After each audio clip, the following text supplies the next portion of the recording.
Buenos días. Muchas gracias por la invitación al simposio conmemorativo aquí del hospital. Aunque yo soy cirujano oncólogo, no soy egresado de la unidad 23, pero ya tengo 6 años en el servicio, participando con todo el personal, y la verdad es un honor y los felicito por este congreso. Pásame la diapositiva, por favor.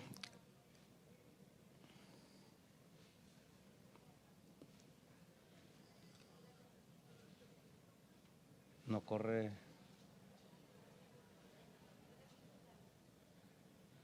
¿Puedes poner la presentación? Gracias. Bueno, agradezco al comité organizador, al doctor Omar García, y a los doctores, el doctor Samoa, el doctor Gerardo, la doctora de Anda, que andan en esta organización tan difícil.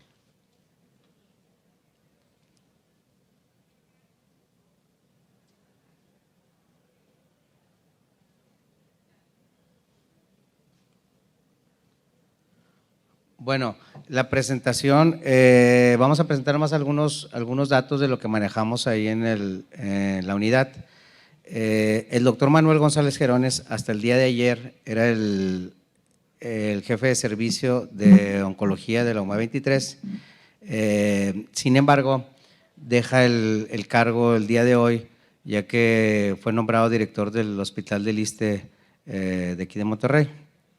Entonces, por ahora no tenemos jefe de servicio, pero me mandó alguna presentación de los números que manejamos en el servicio. Como pudieran ver algunas estadísticas, el cáncer de mama pues es el principal cáncer que manejamos en la unidad. En el 2021 se atendieron aproximadamente 759 diagnósticos de primera vez, los cuales representan pues uno de los números más altos del país. Carcinoma cervicouterino fue en segundo lugar y tercer lugar los cánceres de ovario. En lo que va del 2022 pues han aumentado el número, como lo vemos cada año. Esto debido obviamente pues a un mayor diagnóstico. Contamos con un servicio de colposcopía, por eso tenemos muchos casos de carcinoma cervicouterino en donde son detectados estos casos. El número de cirugías oncológicas por año, como podrán ver, rebasamos los 800 casos por año de cirugías. Un número de aproximadamente 130, 140, aunque ahora en el 2022 hemos estado viendo que han aumentado mucho los cánceres de ovario, y esto ha sido también por la referencia de algunas unidades. Abrieron otros centros oncológicos y ha aumentado la referencia, además de que tenemos mayor comunicación con la parte de oncología médica de la unidad 25, lo cual refieren los pacientes después de quimioterapia para su tratamiento. En el promedio de cirugías por mes, pues bueno, finalmente la mastectomía pues es el mayor número de cirugías en mama, seguida de las cuadrantectomías, los marcajes y pues bueno, las biopsias quirúrgicas, pues como bien lo saben y como en todos lados se ha disminuido mucho su indicación, ya que son indicaciones solamente muy precisas para hacer unas biopsias en quirófano. La mayoría de los abordajes los hacemos ya sea en la consulta o bien en servicio de radiología por medio de las biopsias guiadas por ultrasonido o biopsias por estereotaxia, que contamos en la unidad con ello. Los números en aproximadamente consultas por mes en el 2021 y 2022. Finalmente estamos rebasando los 700, 800 casos de consultas por mes.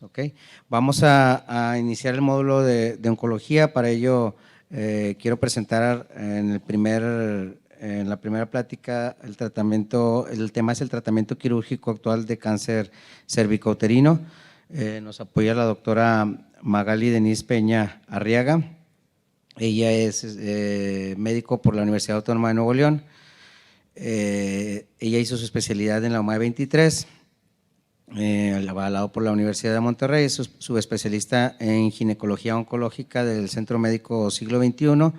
está certificada por el Consejo Mexicano de Ginecología y Obstetricia, tiene un diplomado en menopausia y climaterio por la Universidad Autónoma de Nuevo León, además de un diplomado en cirugía laparoscópica avanzada por la Universidad Autónoma de Nuevo León y diplomado en decencia, diplomado en principios básicos de tanatología, y actualmente ella es profesora adjunta de la especialidad y del servicio de ginecología oncológica del Centro Médico Nacional Siglo XXI, y nos acompaña en esta ocasión. Pase, doctora.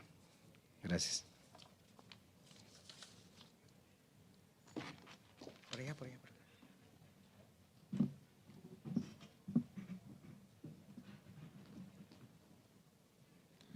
Hola, buenos días a todos. Y antes que nada quiero agradecer al comité organizador, en especial al doctor Omar, a Fernando González, que fue mi R de mayor jerarquía, al cual aprecio mucho, al doctor Valencia, que es egresado de allá del Centro Médico también, y al doctor Jeronis, que no está aquí con nosotros, y a Berito. Y bueno, pues vamos a hablar del tratamiento quirúrgico actual del cáncer cervicouterino.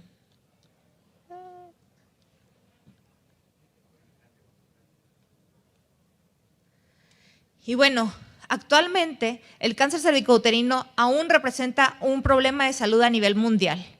Y pues es desafortunado enfrentarnos a esto. Me sorprenden los números de la 23, pero seguramente va correlacionado con la clínica de displasias que tienen, ya que a pesar de los papanicolaos, la citología de base líquida, la prevención primaria con las vacunas, actualmente en el mundo, en el 2020, se presentaron alrededor de 604,000 nuevos casos, de los cuales se reportaron alrededor de 341,000 muertes.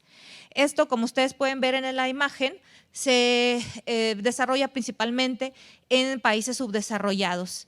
México no se queda atrás y a nivel mundial el cáncer cervicouterino ocupa la incidencia del 4º lugar en cáncer en la mujer.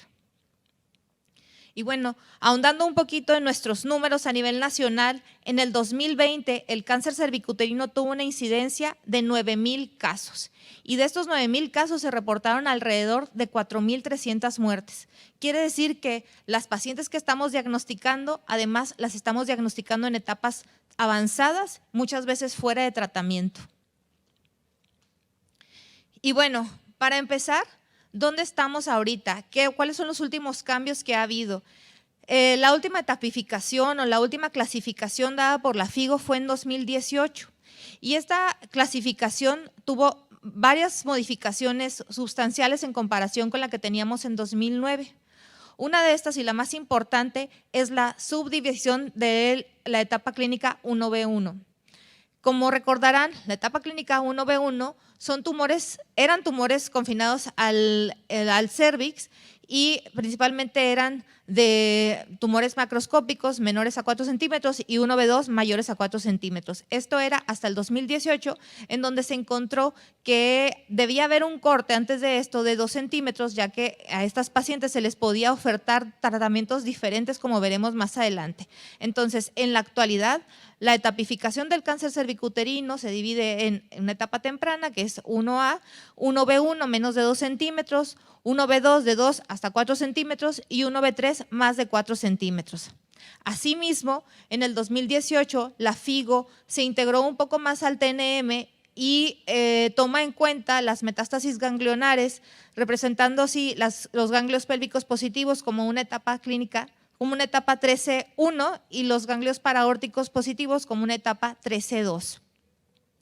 Además de esto, se modificó por radiooncología los criterios para radiar pacientes y algo muy importante, debido a que el cáncer cervicouterino se suele considerar un cáncer de países en vía de desarrollo, había una cierta resistencia en introducir los estudios de imagen a la etapificación, pero a partir del 2018 se introducen la tomografía, la resonancia magnética y la PET para metástasis ganglionares y a distancia.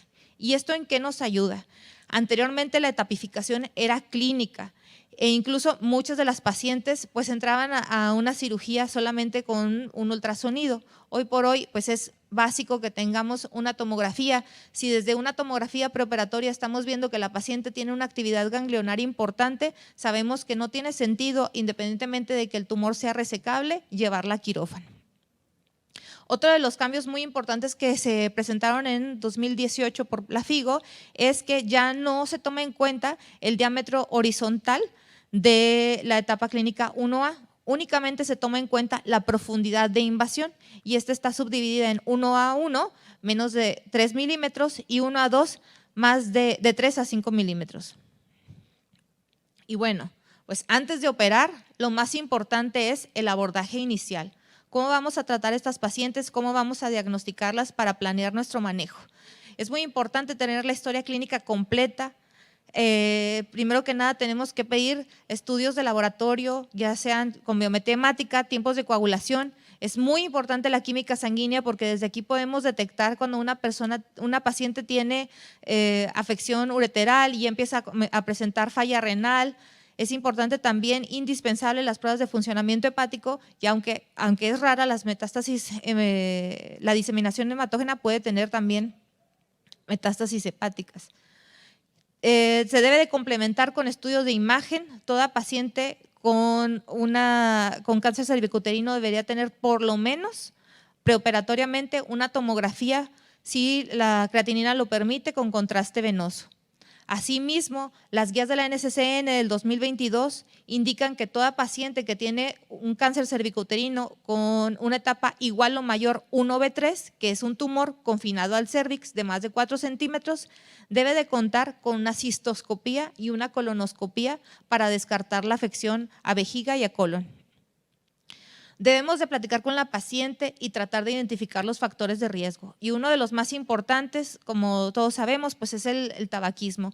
Entonces, si estamos detectando que una paciente tiene estos hábitos, hay que tratar de orientarla para que disminuyan y tratar de considerar, si así ustedes lo consideran, pues, una prueba de VIH. Ahora, ya cuando tenemos a la paciente, ¿qué debemos de saber para hacer el diagnóstico? Es muy importante porque muchas veces recibimos a las pacientes con un Papa Nicolau que nos dice cáncer in situ. Entonces, el diagnóstico de cáncer cervicouterino no se hace con una citología. La citología pues tiene realmente baja sensibilidad y baja especificidad. Toda paciente debe tener por lo menos una biopsia. En caso de que el Papa Nicolau nos reporte una citología positiva para malignidad y en la colposcopía no vemos sitio para tomar biopsia, debemos de realizar un cono diagnóstico. El cono en estos casos nos puede incluso llegar a servir como método también de tratamiento y nos puede llegar a identificar a la enfermedad microinvasora. Es importante recordar que los adenocarcinomas, que son endocervicales, muchas veces son difíciles de diagnosticar. Entonces, sobre todo en estas pacientes debemos de hacer un cepillado cervical y un cono. Si un cono en el cual no veíamos lesión nos reportan bordes positivos, automáticamente, de acuerdo a la nueva tipificación de la FIGO, es una etapa 1B1. Y bueno, andando un poco más en el tratamiento quirúrgico, la realidad es que el tratamiento quirúrgico no ha tenido muchas modificaciones en los últimos 20 años, pero quisiera yo recapitular un poco y comentar pues que podemos dividir el tratamiento en PIVER 1, PIVER 2 y PIVER 3. Específicamente hablando, la PIVER 1 o la clasificación del 2008, Kerlow Monroe, como tipo A, es la histerectomía extrafacial y solo está indicada en el cáncer cervicuterino en etapa clínica 1A1, sin invasión linfovascular. Prácticamente la histerectomía radical nos queda como opción para el cáncer invasor, siendo así que podemos ser menos radicales con las pacientes en etapas tempranas con una etapa clínica 1A1 con invasión linfovascular y 1A2, que prácticamente son cánceres microinvasores. La diferencia entre la histerectomía radical modificada y la radical PIVER 3, pues es que en la radical modificada, como su nombre lo dice, vamos a tratar de ser menos menos agresivos y vamos a cortar solamente de 1 o 2 centímetros de la vagina, vamos a quitar todo el cérvix, vamos a remover los paramétrios, pero parcialmente los cardinales y los uterosacros, siendo así que vamos a prácticamente destechar la entrada del uretero a la vejiga y vamos a descender la vejiga hasta pasando el cérvix. Y en la histerectomía radical tipo 3 o Piver 3, pues es una terapéutica que vamos a reservar para las pacientes que tienen diagnóstico de cáncer cervicouterino, etapa clínica 1B1 y 1B2 y casos seleccionados de 2A. Recordemos que el 2A son pacientes que ya el tumor sale del cérvix e infiltra vagina, tercio superior y medio.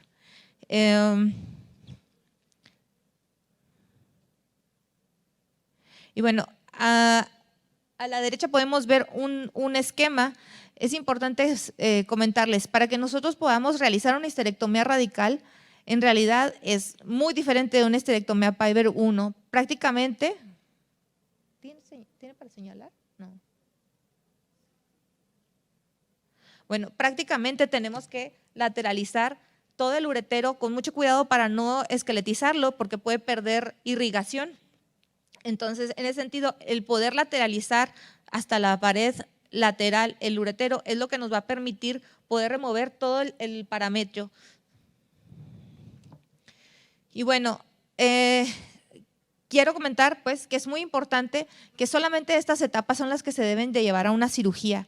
Es por eso que es fundamental la evaluación de la paciente antes del quirófano, ya que en pacientes que tienen una etapa clínica 1B3, que es un tumor de más de 4 centímetros, y etapa clínica 2A2, no se recomienda la cirugía, debido a que como el tumor es muy voluminoso, hay alto riesgo de tener los bordes positivos, cortar sobre el tumor, tener los paramétrios positivos y los ganglios positivos.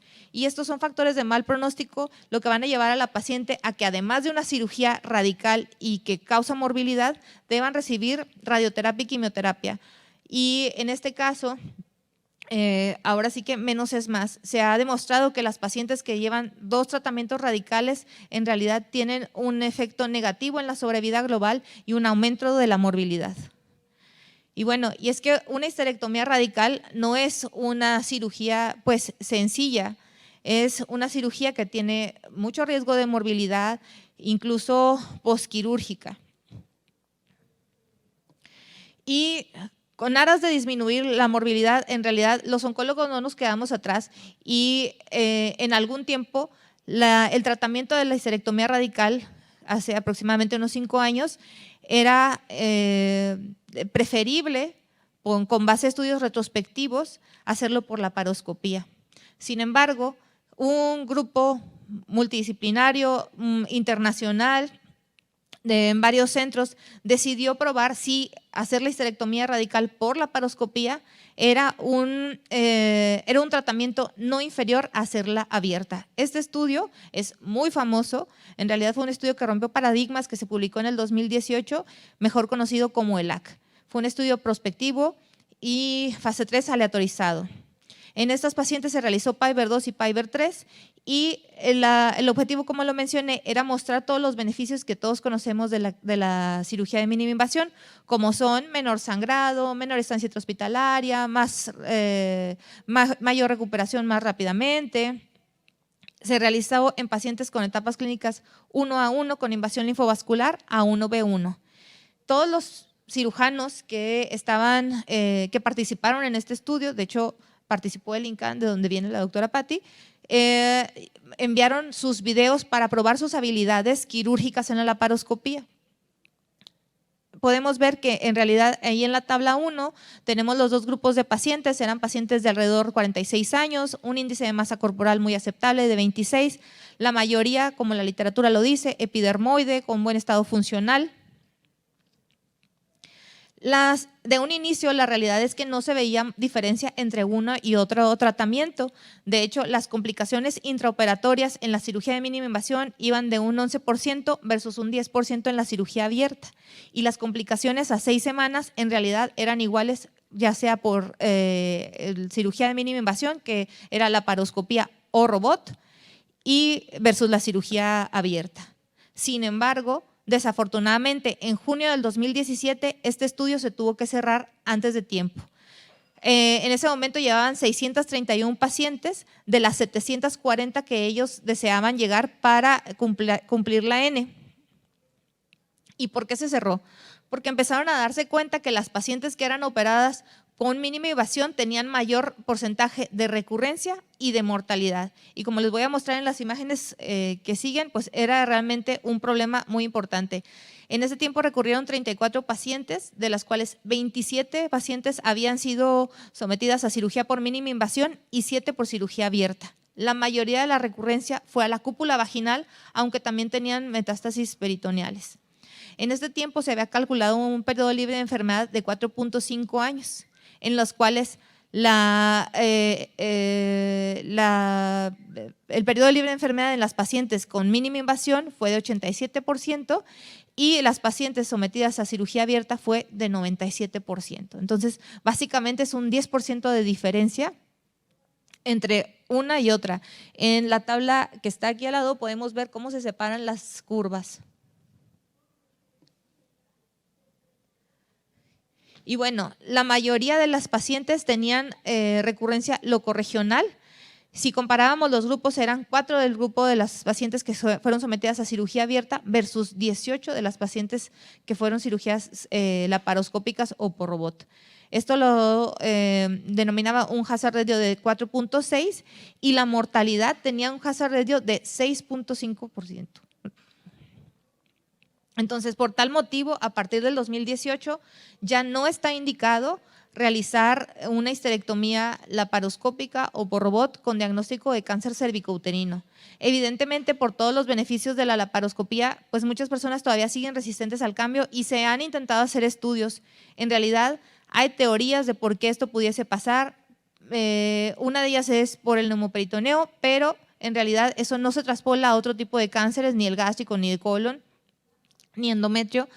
Y la otra teoría es que puede ser por el uso del manipulador y se han estado intentando otro tipo de manipuladores. Sin embargo, ya cuando tienes una diferencia del 10% en una sobrevida global, pues no es ético continuar haciendo este tipo de cirugías. Y bueno, continuando en disminuir la morbilidad en las pacientes que se someten a una histerectomía radical, en los últimos 10 años se ha intentado también establecer el ganglio centinela ya como un estándar en el tratamiento de las pacientes con cáncer cervicouterino. Empezaron en el 2011 el grupo Centicol y ellos lo que querían era validar el ganglio centinela. Entonces utilizaron tecnesio 99 y azul patente. Ojo, están utilizando 2 técnicas. Y ellos, para poderlo validar, utilizaron pacientes que tenían diagnóstico de etapa 1A con invasión linfovascular a 1B1. 1B1 en ese tiempo hasta 4 centímetros.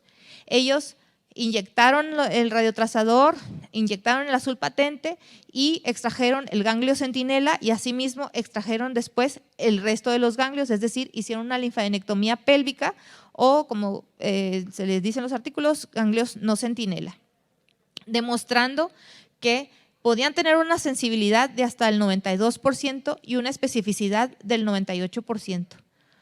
Ojo, en cervix, igual como en todos los cánceres, hay que ser muy cuidadosos con ganglio centinela, ya que uno de los requisitos también es que tú tengas un patólogo que sea bueno dándote un estudio transoperatorio. Bueno, ¿cómo se aplica o cómo se lleva a cabo estas técnicas? Se inyecta, hay varias formas descritas, ya sea 2 puntos, 4 puntos, peritumoral, el tecnesio 99 y el azul patente. Es muy común que migren la mayoría de las veces a la fosa obturatriz. Ahí es el sitio en el que los vamos a encontrar. Una de las una de las adversidades de este tipo de tumores, pues es que pueden migrar hacia los 2 lados, diferente a cuando operas mama, porque solamente va a migrar a esa zona. Entonces tú debes de buscar cualquiera de los 2 sitios. Y bueno, posteriormente, que esto ya es lo más reciente, en el 2018 salió el trabajo de Film Trial. Ellos buscaron pues probar si se pudiese utilizar verde indiocianina como radiotrazador. Hicieron un trabajo del 2015 al 2017 con el propósito de mostrar que el verde indiocianina no era inferior al azul patente. Aquí solo estamos utilizando una técnica, ya no Tecnesio 99, sino el verde indiocianina contra azul patente. Ellos recolectaron 163 pacientes, pero para llegar a este número tuvieron que juntar estos casos de cáncer cervicouterino con cáncer de endometrio. En ese tiempo fue operado por laparoscopía porque todavía no salía el artículo del LAC. Y bueno, ellos encontraron que en realidad las pacientes que estaban siendo estudiadas con verde indiocianina tenían una sensibilidad mucho mayor, llegando a detectar hasta un 98% de los ganglios patológicos y tenían una migración bilateral muchísimo mayor que el azul patente, que era de un 81%. Ojo, no significa que el radiofármaco o el radiotrazador se vaya a ir al ganglio enfermo, simplemente que va a encontrar el primer relevo ganglionar. Entonces, para nosotros pues es más beneficioso que se vaya a las dos cadenas ganglionares derecha e izquierda para poder buscar bien en esa zona. Y bueno, hablando también de ser preservadores, ¿en quién sí podemos realizar la preservación ovárica? En toda paciente que tenga cáncer cervicouterino de menos de 45 años y sea premenopáusica con una etapa temprana, menos de 1B1, histología epidermoide, se puede preservar los ovarios y asimismo realizar oforopexia. La realidad es que en ocasiones la oforopexia no es tan exitosa. La razón por la que hacemos oforopexia es para sacar los ovarios del campo de radiación por si la paciente requiere terapia adyuvante. Hay también tratamientos preservadores de la fertilidad en cáncer cervicouterino y estos los podemos dividir en dos tipos. Una es en la etapa 1A sin invasión linfovascular. Estas pacientes pueden quedar prácticamente curadas al realizar un cono, pero este cono debe de tener las siguientes características. Con ese cono debe ser un cono amplio, preferentemente con bisturí frío, el cual se reseque en bloque, no a pedacitos, en bloque, y con márgenes negativos. Los márgenes negativos en este caso se consideran de no enfermedad macroscópica o por 3 milímetros. Asimismo, se debe realizar un curetaje endocervical y debemos de orientar el espécimen hacia el patólogo para que el patólogo, en caso de que en un reporte definitivo nos diga que hay un borde positivo, podemos considerar incluso la reconización. También tenemos la traquelectomía radical. Esto está indicado o es una posibilidad terapéutica en pacientes que desean preservar la fertilidad, cuyos tumores midan menos de 2 centímetros y siempre debe estar acompañado por el estudio de los ganglios linfáticos, ya sea con un ganglio centinela o si no contamos con eso, con la linfadenectomía pélvica. La excepción serían los tumores neuroendocrinos y los adenocarcinomas de tipo gástrico. Y bueno, después de una traquelectomía radical, pues son tratamientos como quiera muy agresivos. La traquelectomía radical consiste en retirar el cérvix con un margen vaginal y extraer también los ligamentos de soporte. Posterior a eso se realiza una anastomosis del útero hacia la cúpula vaginal. Entonces, hay un estudio, es la serie más amplia de pacientes que fueron sometidas con un diagnóstico de una etapa clínica 1A1 y 1B1 y de estas 125 pacientes, en realidad, pues como complicaciones posquirúrgicas inmediatas no hubo sustanciales, hubo solo 7 pacientes, la mayoría era hipertonía vesical y de estas 125 solamente recurrieron 6, lo cual es un número bajo y como eran etapas tempranas, pues logró rescatarse con radioterapia. Entonces la mayoría, digamos, tuvo un buen pronóstico y de las restantes, 106 tuvieron un embarazo, 55 de estas llevando el embarazo a término. Entonces, pues en realidad sí es una opción terapéutica que está bien demostrada que se puede utilizar únicamente en histologías epidermoide y adenocarcinoma. Y bueno, para continuar, Otra parte de la cirugía es la linfadenectomía paraórtica, la cual aún tiene muchas dudas que resolver. Hay mucha controversia aún en las guías. Los expertos no logran ponerse de acuerdo. Una de las sugerencias es que se debe realizar la linfadenectomía paraórtica en pacientes que tengan sospecha de ganglios pélvicos positivos y tumores cervicales voluminosos, es decir, más de 2 centímetros. Sin embargo, hoy por hoy también resulta controversial, ya que hay otra corriente que nos dice que si la paciente tiene ganglios pélvicos positivos y va a ir a radioterapia a hacer una linfadenectomía de este tipo, pues realmente también son procesos muy mórbidos que van a afectar la calidad de vida. Hay pacientes que llegan a tener linfedema importante a corto y a largo plazo.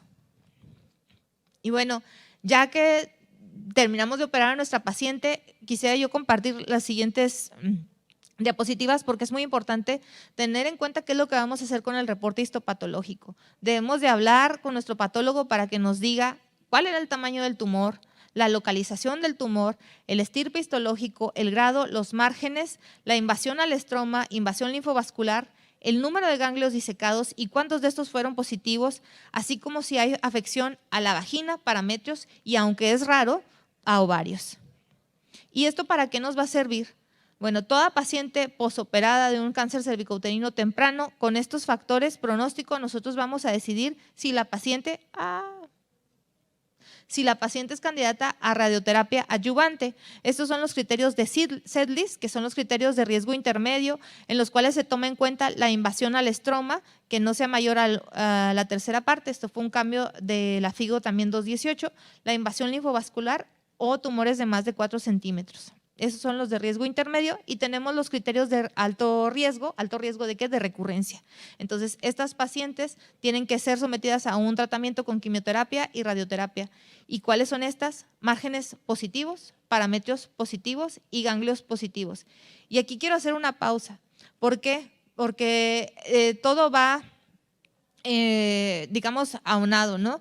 Si tú estás viendo que tienes una paciente donde el tumor está limítrofe y tú sabes que más o menos mide 4 centímetros o realmente tienes la duda, sabes que lo más probable es que esta paciente vaya a ir a una radioterapia. Entonces, someter a una paciente de este tipo, que ya sería un OV3, a una cirugía, aumentas el riesgo de que esta paciente tiene márgenes positivos y vayas a incrementarle el riesgo de recurrencia y que tenga realmente…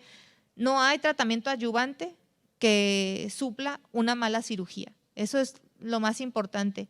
Entonces, el seguimiento de estas pacientes debe ser de 3 a 4 meses, los primeros 2 a 3 años, posteriormente semestral hasta el 5º año y anual durante toda la vida. La verdad es que la piedra angular del seguimiento es la exploración física. No está indicado ningún estudio ni la PET. Y se sabe que con la pura exploración física tú puedes llegar a detectar el 70% de las recurrencias. Las demás, en caso de que la paciente presente síntomas, vas a ir orientando tus estudios. No tiene beneficio el Papá Nicolau, muchísimo menos en las pacientes radiadas. No se ha considerado que detectes una recurrencia antes. Y en caso de que una paciente con cáncer cervicouterino que haya sido sometida a radioterapia y presente síntomas de menopausia, en el cáncer cervicouterino no está contraindicado por sí solo la terapia de reemplazo hormonal. Entonces, la mandamos a BR. Y bueno, ¿qué es lo que sigue? Hay 2 estudios que están corriendo muy interesantes. Uno es el SHAPE. Este estudio aún no sale suficiente información, pero lo que se va a salir alrededor del 2026. Están juntando pacientes a las cuales se les considera de bajo riesgo y las van a tratar con una histerectomía simple. Es interesante, vamos a ver qué es lo que sale, porque pues sí es un poco contradictorio. Y está corriéndose el CENTICOL-3, que es el estudio que viene a reafirmar que sí se puede hacer ganglio centinela en cáncer cervicouterino, ya que en algunas guías, como en la FIGO, lo siguen considerando experimental.